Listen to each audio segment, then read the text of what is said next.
All right, guys, we have a fun showdown slate tonight. It's Cowboys, Eagles. We are going to cram for it. We are going to run the Sims. I will even let you guys force me to do crazy things with the inputs. If you want me to give Quez Watkins a 45% target share, we will do that tonight. And also, I have a very special guest, Justin Herzig. You know him from Own the Moment over at ETR. And of course, most recently from the Owners Club. We're going to talk about some of the big happenings over there, as well as some new announcements coming down the pipeline. Let's do it.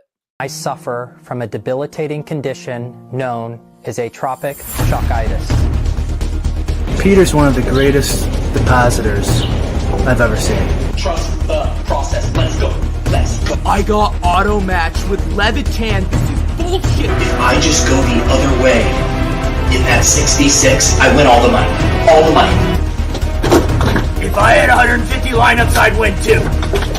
Process over results. Make a bitch go crazy. I don't know which one of these my baby. Bust out AP, close 5 bullets in your head like KD. Bust it, bitch go bust it. And I had 10 pints with me in Russia. Hey everyone. Hey everyone. Welcome to a Showdown Cram. It's Justin Herzig. How are we doing, Justin? God, I'm pumped to be here. If you can't tell, it's because I'm wiping away the tears from the KJ Hamler news, but we're fighting through. Yeah, we try not to talk about our best ball teams on here because the FBI is always listening. They do have our phones tapped. But yeah, absolute bummer. He was a smash late round pick all season, and a guy I know who you hold dearly in helping you take down last year's big contest. He's got a place in the heart. Hey, this is a football show, though. We're talking all football. It's okay.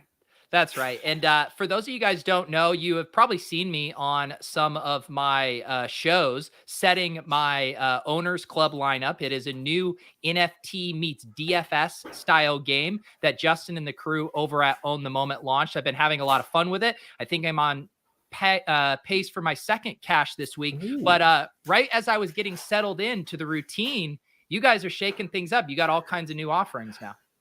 It's fun. Yeah. We right when you maybe, start getting a little comfortable, you think you know what's coming on, you got a good feel for the marketplace. We had to throw a roadmap. We had to throw some new contests. So a lot of excitement out there. But yeah, I was actually talking to a couple people, just trying to get some feedback from the community and some new people. And I think the best way I've heard describe it is it's like Madden Ultimate Team, but instead of then taking that team and playing a game of Madden, you go play fantasy sports.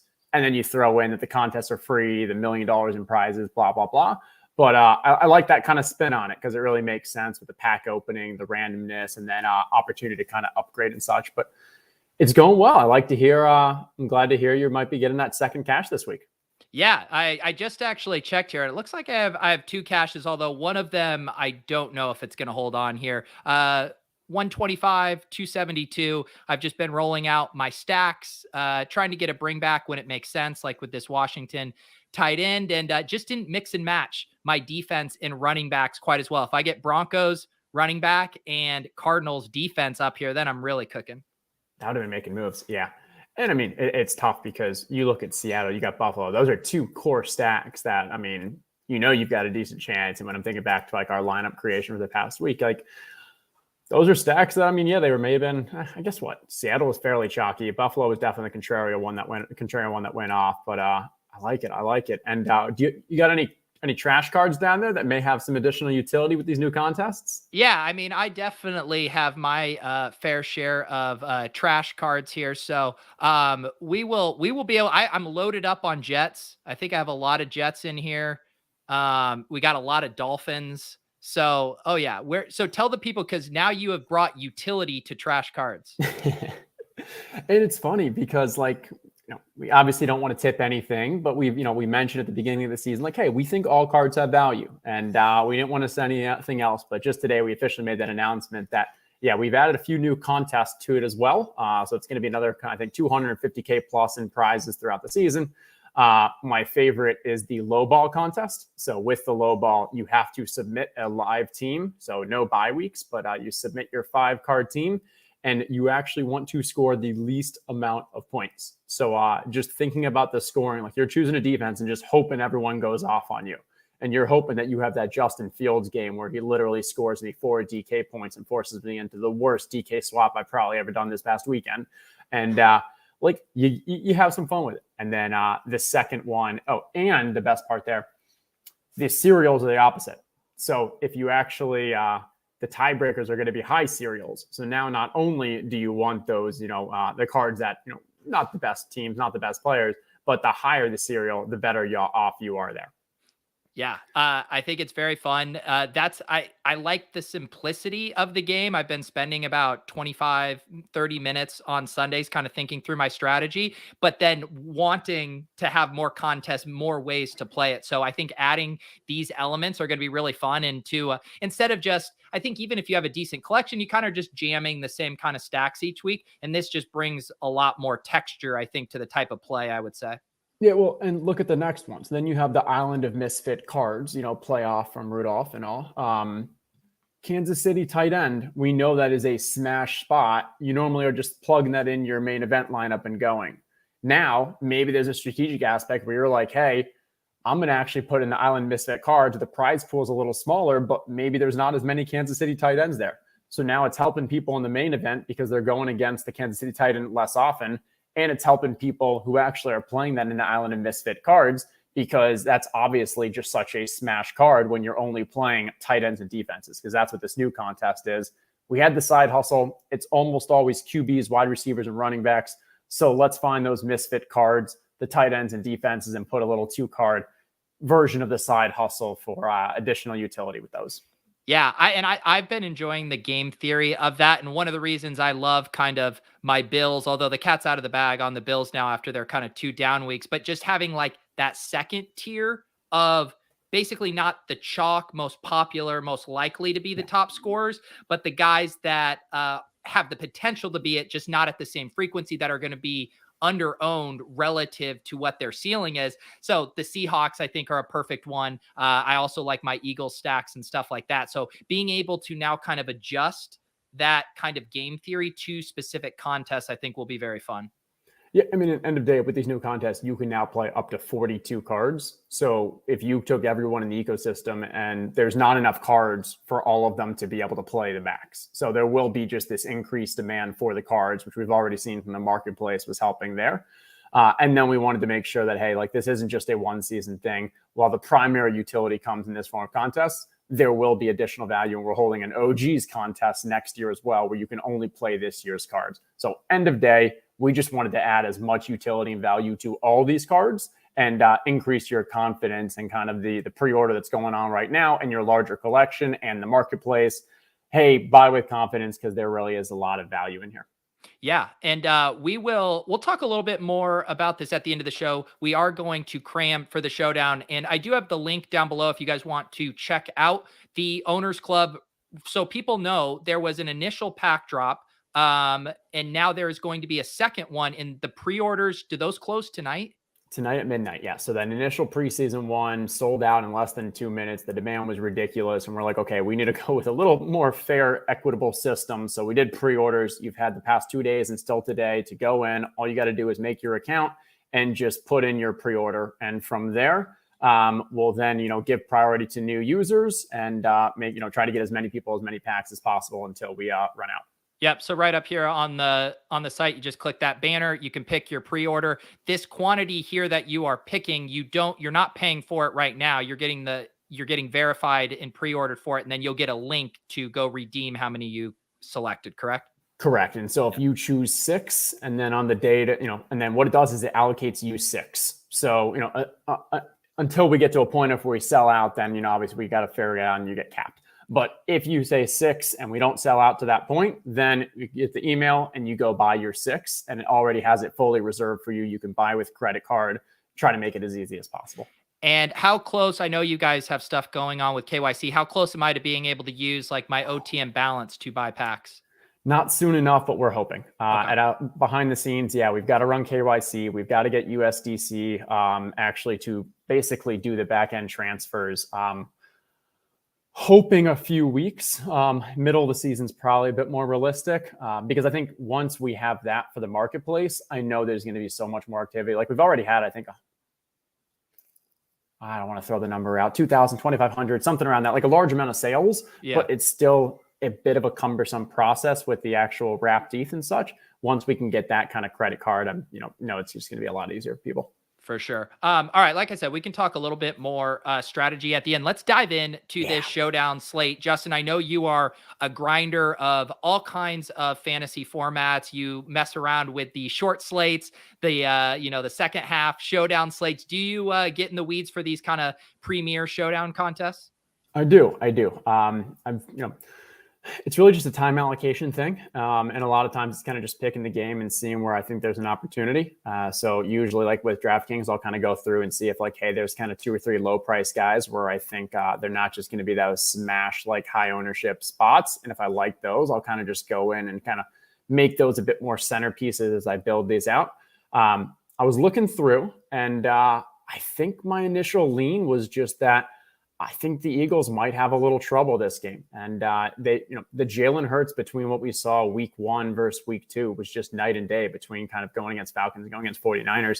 And even though that Dallas offense puts up points, I think it's a little stronger on the defensive side than we're expecting even. And I think they might struggle. That's at least my first take. Yeah. And the other thing I'm kind of seeing here, so we can, of course, what I like to do, I like to run our sims here, and our new feature up on here that I'm very excited about is within our optimal results, we can now see flex own projection as well as captain own projection. And then we can compare it here to what is showing up in the simulated results and see where stuff is pretty efficient. As we can see here, flex zone for Dak and actual appearance in these optimals is very close. A couple things that stood out to me that I'm not sure will be correct. The ownership percentage on CeeDee Lamb and Amari seems a little high. I expect the quarterbacks to be the top owned captains. Do you have any thought on that? I think it makes sense. I think especially Jalen. That 13%, I feel that 13% on Jalen is the lowest because I think you can create a lot of teams where you put him as the captain and then you just kind of expect that Dak and such are going to spread out that ball. And you can kind of build some strong lineups. I think if I'm building tournament lineups like Cooper and CD just from a upside and kind of what all the DK single game 101 strategy says that we should be putting our skilled position players, especially wide receivers, in that captain spot, but doesn't mean that's what the majority of the public's going to do. Yeah. And I think, one that jumps out here, if these wide receivers do come in pretty steamed up here, I mean, Miles Sanders, I'm also double checking ETR has him about 7% captain. He is appearing here 11% of the time. Do you have kind of a general philosophy of a positional group that you are trying to get in captain, especially with the quarterbacks always so popular?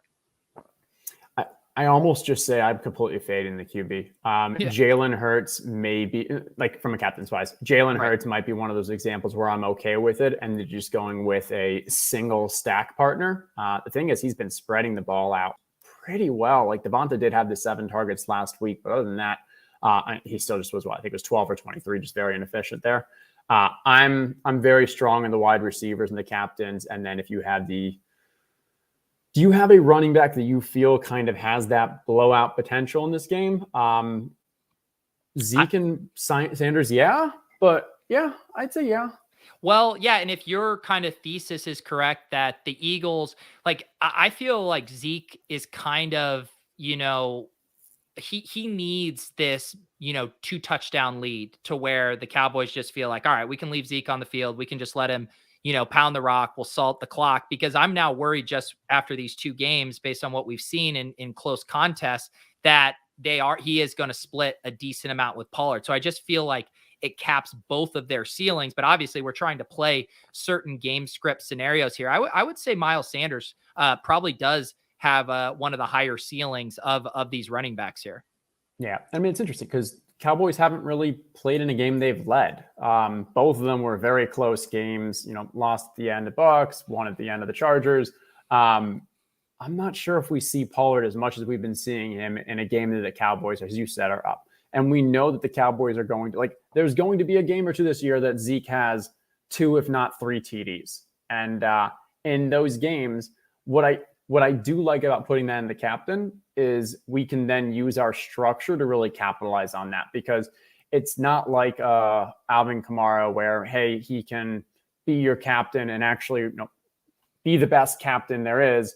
and not get the touchdowns. For Zeke to do it, he's really going to need those touchdowns, which takes away from other people on the Cowboys and allows you to kind of structure your thought process there. Yeah, that makes sense. And let's look at this through a couple different lenses. So we were looking at the optimal results. I always like seeing kind of what lineups are showing up with the most frequency as far as kind of the texture. I am seeing a lot of 3-3s. We've been getting some more lopsided slates where onslaughts are more common, but you can see here lots of 3-3 balance things. Is that kind of your read, the field tonight, the hand builders gravitating towards split builds? I think that makes sense. I would be hard pressed to want to put more than maybe 2 Eagles in a lineup. I think I'd be building a bit more in the 4-2 if we do believe they're going to be 3-3s. Right. Usually what we see home team, I mean, we see favorites, we do get a bit more 4-2, and that's just naturally because we think, hey, that team's going to score more, blah, blah, blah. I just haven't seen enough. I don't know. I think that Atlanta game was a little outlier for Jalen, and I don't have as much confidence that he's going to be able to spread the ball. I think if anything, he's throwing to open players. So you may have a matchup where Devonta Smith or Jalen Reagor is just like, hey, goes off because he's got that matchup. I'm not sure if we're going to, do you think that we're going to see many games this year where Hurts is able to spread it out and kind of support multiple big games from players? Yeah, I do think it would have to be that kind of storm where the Cowboys get up early and they really kind of have to abandon the run and they're just kind of playing catch up mode the entire game. And I think I could see it. I saw Cody Main over at ETR was kind of recommending as one of his possible constructions was a Jalen Hurts with 2 Eagles pass catchers, just noticing that traditionally people don't want to pair the rushing QBs with more than one pass catcher. So almost as a way to get unique. I'm curious here just to see if the math will maybe bear out our thesis on the Cowboys being up here. Give me a score that we'd like to see. I'll maybe adjust the Cowboys rush rate up a bit too. What would be a realistic score in a Cowboys route we could do? Let's see. I could see something like a 31-17. Yeah. So they get it running away. Let's boost or let's bring down the Eagles rush rate. We'll bring them down a good tick down to like 40% here. And then we'll boost the Cowboys up to more like 45%. And then let's see if Zeke pops in this scenario here. I'll be curious. Yeah, that's a good. I did like Lou Dog made an interesting comment where I like Zeke cap, but fade him in the flex for a situation where it's just, hey, if you're paying that much, like let's hope that he has that 2 or 3 touchdown game. If he has that 2 or 3 touchdown game, it hurts the other Cowboys from having those points as well. So it makes sense to put him in the captain. If he doesn't have that, then he's probably not worth that roster spot at his price. I think that's a decent take. Yeah, and I think I do need to adjust his market share up in this scenario as well. If our thesis is he gets way more rush work in a blowout, maybe we take him up, 10% to 55. And drop Pollard. Yeah. Yeah. And maybe we could bring his TD share up just a little bit, bring his down. Let's see what that does. But I think this is my favorite way to use these tools because you are often at projections and just standard sims looking at the most likely outcome and then playing for these scenarios is interesting. I think we do see now Zeke in this scenario comes up to about 10% captain here, which obviously will give you some leverage on the field ownership. And we also see a huge jump. He appears now in 45% of lineups versus his projected own of 26%. So that definitely makes sense and look at this. We just get full on Cowboys onslaughts. Like you were saying, how you wouldn't really want to do more than a couple Eagles.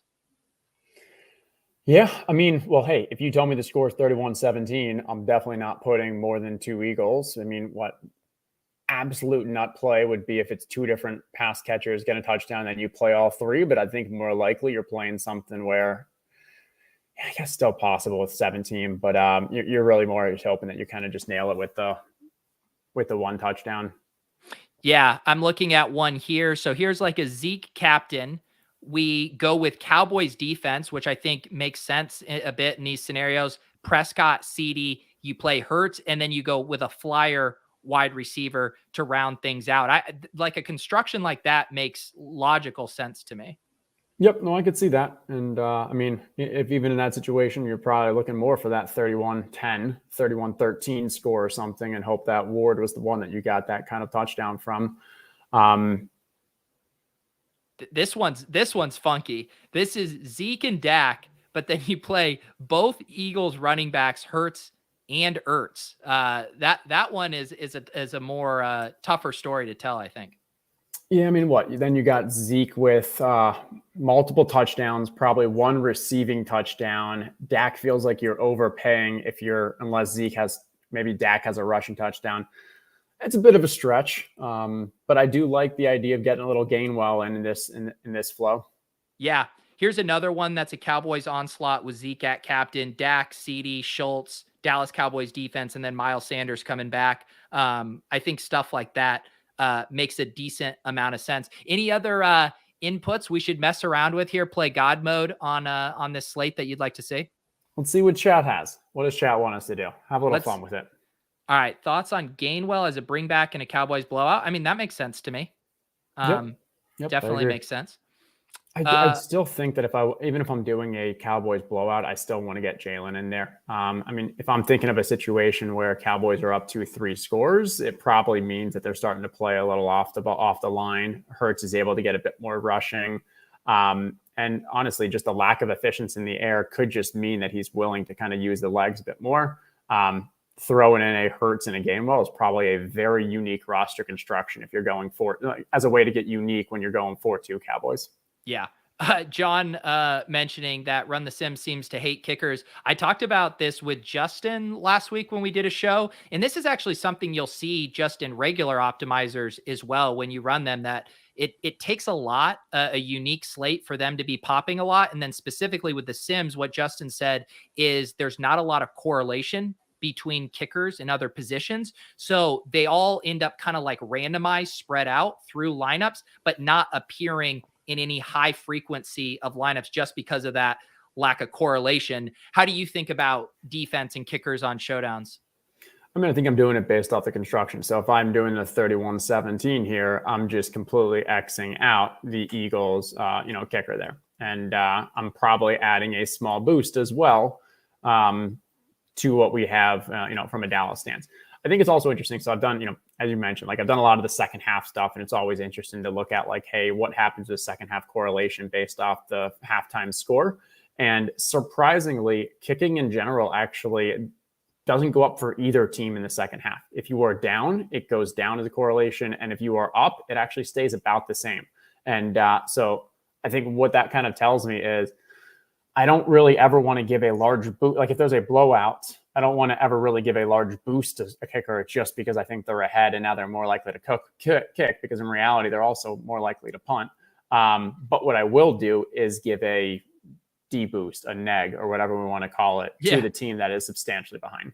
That makes sense. Let's play out Mookie's scenario here. Game goes nuts. So we have Eagles putting up a ton of points. Let's lower their rush rate down to 40%.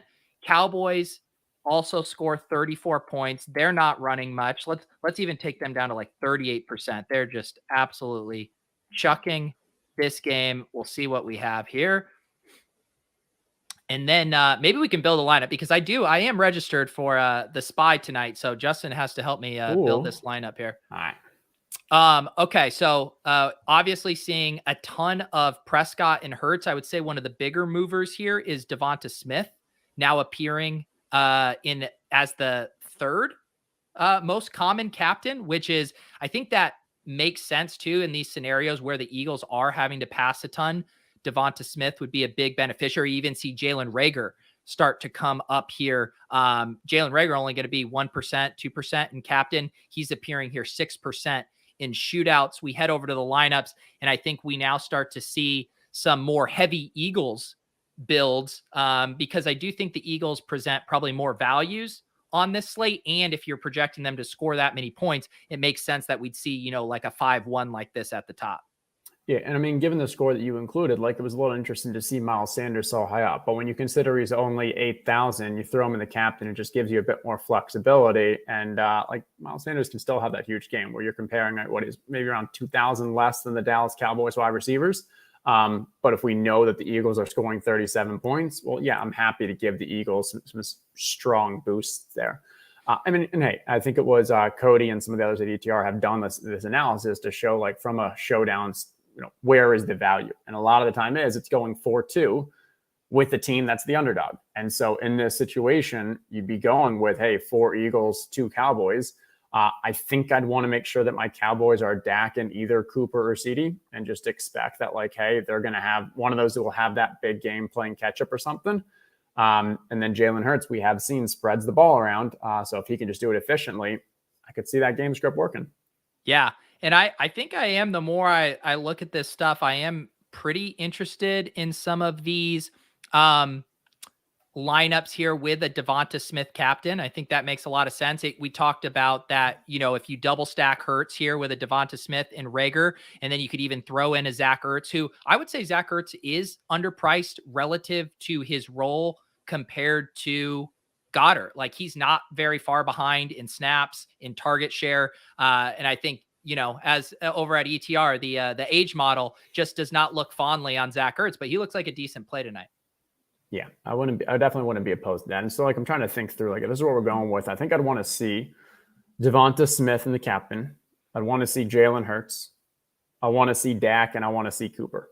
And so that gives me 4. And now I think I'd want to see 2 more Eagles to try to get that 4-2, the game theory aspect. So who was it, this 4 that you were mentioned you like in this kind of build? Yeah, I think so. I'm a little more biased towards Cooper, especially from just the big game opportunity, plus playing at home. Also, maybe a little, squeaky wheel. Didn't have the big game last week. Could come back here. So what? First home game of the season for them too. Yeah.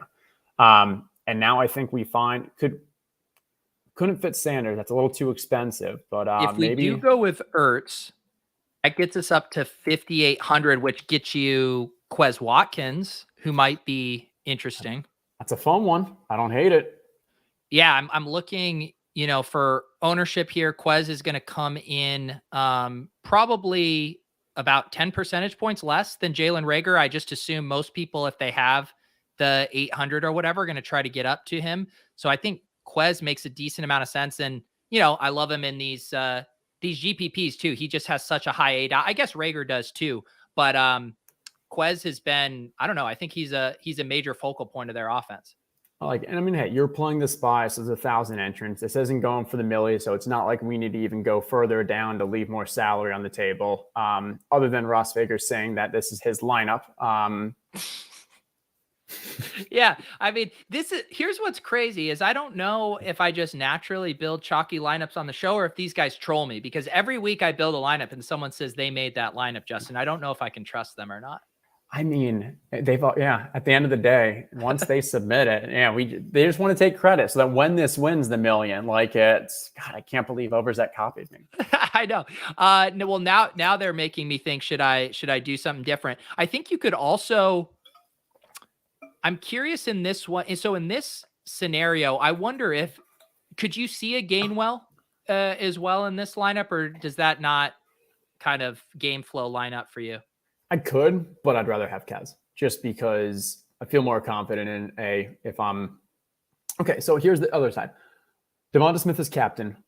There's only going to be so many passes to wide receivers. Every time Kaz gets a reception, it's taken away from our captain, Devonta. I am more willing to say, okay, well, there's only going to be so many running back catches. Maybe it makes sense to then have that Gainwell. You have the additional equity of maybe there's a Sanders injury and now Gainwell's role substantially increases.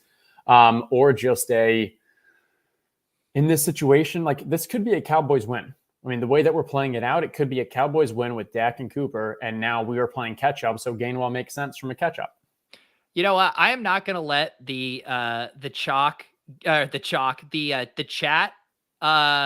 gaslight me on this. I mean, we're talking about Devonta Smith as the 6th most popular captain. Hurts, Dak Prescott, CeeDee Lamb, Amari Cooper, Miles Sanders are all going to be used more than him. You guys are telling me I have a chalk build in a single entry tournament? Also, we're going 4 Eagles, which is the underdog team. When I came on this show, we were talking about, I don't think Jalen Hurts has it in him to have a huge enough and efficient enough game to spread it out. But we're going contrarian. We're living that lifestyle. This ain't cash anymore. Yeah. All right. I'm not going to let you guys do it. This is what I'm hidden reveal. I'm not showing you what I'm doing with this last play, and I will check back with you guys. I will see if this lineup is duped. Let me get your guesses in the chat. How many, if I do Quez Watkins, I want to hear guesses. How many other people in this 1,100 person tournament have this exact lineup? And I know none of you are doing this for $100 bit either. So what's your guess, Justin? If you go Kaz, that was 400 under the salary. Yeah. I think one. I'm gonna just say one other. 25. Guy, can we place a bet on the under on that? 1,000's really not that many. You guys are crazy. All right. One thing that is fun too with there. Yeah, okay, the 3 4s. 12. You guys are gaslighting me. I'm not going to allow this. One of the other fun things with the Owners Club too is the Thursday strategy. I have yet to use a Thursday card in one of my entries, mainly because I guess week 1 I was considering, I think, using a Cowboys quarterback after that. But how have you seen kind of the Thursday strategy play out, and let people know what I'm referring to here? Yeah, and I mean, I think in the Deposit Kingdom, you made a good comment where someone was asking about what do I do with my Darnold quarterback? I mean, my Darnold, like, he had 2 rushing touchdowns, had like a pretty solid game, but wasn't a good enough game to really win you any tournaments. And so you really kind of just got to say, oh, well, and don't play it as long as you have others to play. But yeah, at a high level here, I think it's just a really cool, it's a unique aspect where you can actually watch that Thursday game and then decide whether or not I should play those in my lineup. And, obviously I can't play in it, but the way that I was kind of thinking through this strategy was, if this was me, I would be like, I don't think I'd ever play a Thursday night player in my lineups when there were just the main event and the side hustle. I think now that we're getting more contests, there's a bit more opportunity to get unique. But rather, I would use the secondary marketplace and say, hey, when those Dallas Tampa wide receiver QBs, all of them went off week 1. I knew if I play those in the main tournaments or the side hustle, I'm going to be very duped. Like, it's just not going to have. I think it's better to be a bit more contrarian and take that unique view. So instead, use that opportunity, go to the marketplace, sell it for 3, 4, whatever X you can, because there is still high demand. And it kind of goes with what you were saying. We're trying to find those tier 2 where they're a bit less owned maybe. And I think as we now have these more tournaments and people have to make strategic decisions on where you want to play your different players, those second tier and actually have a bit more contrarian value, because it's not just like, oh, well, they're all still being played. No, they might get played elsewhere. Yeah. Have you gotten to poke around on any fun data on the back end of, like, what percentage of people are using Thursday night cards, or just any other data that kind of stood out for you? Or is this top secret information? I haven't actually. And I think part of it is that we are building the front end to make sure that everything works there before we're even doing any of the analysis side from the back end. The one thing that I've kind of played around with was the marketplace, just because that was openly available data where if you go on the site, you can see all past sales. So I was able to, just like anyone else, export that and put it into Excel. And I think there's some interesting things there where I want to give a shout out, but someone on Twitter actually created like a nice a chart in R that showed like the logos and stuff. And obviously Kansas City tight ends, jokers have been going for so much. I think the average value of the packs was around like $370 or something. So like you saw just significant, hey, there was demand for these, people wanted to play them. And then I think most recently someone showed that the Cincinnati tight ends went for about $15 in the marketplace to up to $50 once the announcement came with all the additional, island of misfit cards and low ball and all that. So it's been fun, but going forward, when we have more time and kind of a little more just play time, I'd call it, we'll definitely get into some of that fun stuff. And we're hoping to get ownership and stuff to you all too, for people when they're playing, so they can see, because I know you were talking about that and I like that idea. Yeah, I mean, that's what's so fun too about DFS is when we, it locks and we all flip the hands over. And if you're a true trust the process over results, bro, that's immediately when if you made a good decision or not based on how that ownership comes in. I was going to pull this up because I thought this was a cool chart that Isaac made here. So showing marketplace sales. I liked it because it looked like a claw machine, but I don't want to assume that people know what the jokers mean or how those play. So why don't you explain to people why these jokers are representing such the biggest sales? Yeah, so everyone got their cards randomly. You either bought a single card, or you bought a pack, and your cards are a position and a team. However, there are also some that are position, and instead of a team, it's a joker. So each week you have the ability to choose before you submit your lineup which team you want that to be. And so if you have as a tight end that's a joker, you're probably going to pick Kansas City a whole bunch, and that's what we've seen. But if you have the wide receivers joker, maybe you swap it up each week based off your QB stacks or good matchups and so forth. And so that's where you can also see in these charts, the lower the serial number, the better the value, because for tiebreakers, we go to serial number. So that's why you're seeing some of these, for the most part, on the left-hand side, why there's kind of a bit more higher prices of those serial numbers. Yeah, and that's where the data would be really fun to dig into, is on average each week, where is the field? How are they applying their joker? Are people just jamming, the best plays, the KC tight end, Oakland tight end over and over? Or are people using it to basically build out other stacks? I know that's how I'd be, excited to do it, because now all of a sudden, the way I like to build is with a QB wide receiver stack. Now every single one of my, say, QBs are eligible to be paired because I have that wide receiver joker. So I am jealous of the people who have the wide receiver jokers right now. It's strong. It's strong. Yeah. And I think it's one of the thing that I've been talking about that I really enjoy is, so Buffalo QB, Buffalo wide receiver, you probably have 10 to 15 people playing that in the side hustle each week. Now, whoever has the serial combo that's like 39, well done. You probably have the lowest combo, and it makes sense to play those in the side hustle for when those two go off. However, if you have the two and your combo of serials is like 300, it probably doesn't make sense to play those two, because best case scenario, you're going to get like 10th place. But take those and pair them with maybe a contrarian play, or maybe even the opposing QB, opposing wide receivers. Now you're getting more unique and, increasing your upside. So I think there's still so much strategy that, like, the people who are watching your shows, who are doing the DFS, who are doing the Showdown Crams, like, I would say, but there's a strong edge, because there's still a lot of the NFT crypto people that are in the community that are still literally learning what fantasy football is. Yeah. And so, like, I think that's where, like, we've seen a lot of people who come from the fantasy sports didn't know that much about like NFTs and such, but like were able, but it was worth learning because of the edge that they came with.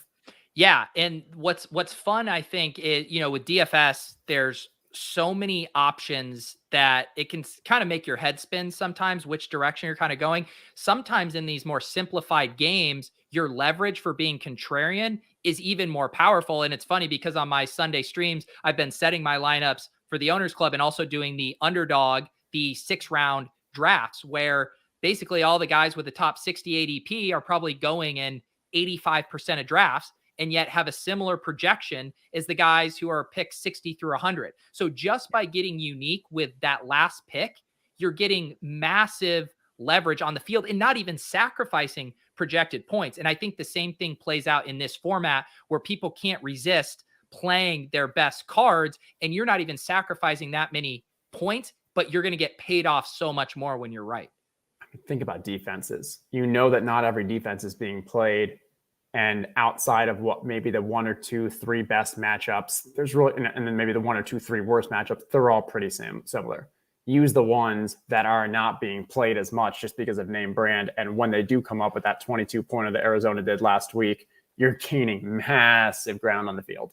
Yeah, and that's how I tried to play it last week. So down here, when I went with my contrarian stack, I didn't think the Jag stack would necessarily be super popular. So I felt more comfortable jamming what I thought would be a chalky Tennessee running back, a chalky Oakland tight end, feeling that might be unique. Whereas I wasn't going to put Tennessee running back and this with the Bills, because then all of a sudden I'm building an all-star team. Then I have to start worrying about my serials, and I'm just worrying about competing against, 10 other teams that have the same lineup. Yeah, completely agree. And yeah, I see someone asking, no PPR. Yeah, we decided we were going to build the most innovative new game, reaching a very tech and, generational young feeling, and then throw things back to 1980 with no PPR. No, there's actually a reason for it. It's because these are full team positions. If we did any form of PPR, wide receivers would just substantially outscore every other position. So the way that we actually built it with 6 points for QBs, no points per reception, QB, running back, and wide receiver on average score about a point within each other. So it allows that a little bit more of equitable nature of scoring for those positions. Yeah, it's funny. I don't if people are familiar with the Scott Fish Bowl, like what Scott's goal every year is to create a scoring format that makes every single position equal in weight, so that whenever you're on the clock, like in a lot of drafts, as if you watch Ship Chasing, the wide receivers are the better pick in a lot of rounds. But when you get the scoring perfectly balanced here, then it makes it a more tougher decision. And I think that's why you see probably more smooth marketplace sales across that, as opposed to wide receivers going 10x of running backs everywhere. Yeah. And we didn't want to get too crazy. We want to keep things simple. So didn't add like 1.5 points to tight ends or whatever. Plus that would have just widened the gap between like the Kansas City and the others. But yeah. And I mean, I think your last point was sharp, because I see Paul making comment, but don't think you were really worried about dupes, but you're worried about getting unique. And so if you have 4 versus 4, you don't want it to come down to just that tight end if my other 4 positions are the same or something. So no, it makes complete sense. We talk about this all the time in DFS. I mean, you play in a 9 roster lineup and you eat 4 chalk spots, you can still not be duplicated. There's just almost an infinite amount of combinations, but it has nothing to do with that. It has to do with, you don't want to play, like Justin said, a 5v5 versus the rest of the lineup, or I don't want to play 1v1s or 2v2s. I want to be paid off when the field is wrong and I'm right, as opposed to being like, we're all right, but I'm just slightly more right than you. That's not the game you want to play with these kind of contests. God, Pete has just matured so much in his couple of years of DFS. It's fantastic to see. I'm now a full-on game theory bro here. Justin, any other final announcements? I will say, for those of you guys who are in the Deposit Kingdom Discord, we have an Owners Club channel. I finally, after multiple efforts, I have the announcements popped in. They are showing up there. Any other ways people can stay on top of things, obviously in your guys' Discord as well? I have a secret. It's not only your fault. Apparently we have to hit publish after we make an announcement as well. And that wasn't the most understood by our team, and until I realized it today. Yeah. So now we are good. And you only had like 10% of the fault. It was all our fault. There you go. But yeah, no, I mean, the big thing is for anybody that's interested in getting in, or for people who with a pre-order, we are having a tournament that is only for people who enter the pre-order. So there is a better late than never contest, $10,000. Again, everything is free entry. Once you buy your cards, everything is completely free. The $1.25 million in prizes are already accounted for. But you have to get a pre-order pack, which midnight tonight is the deadline. So just go on the site, make your account, and then click on that banner for the pre-order. If you have any trouble, any questions, troubleshooting, just hit us up in the TOC Discord and we're happy to help out.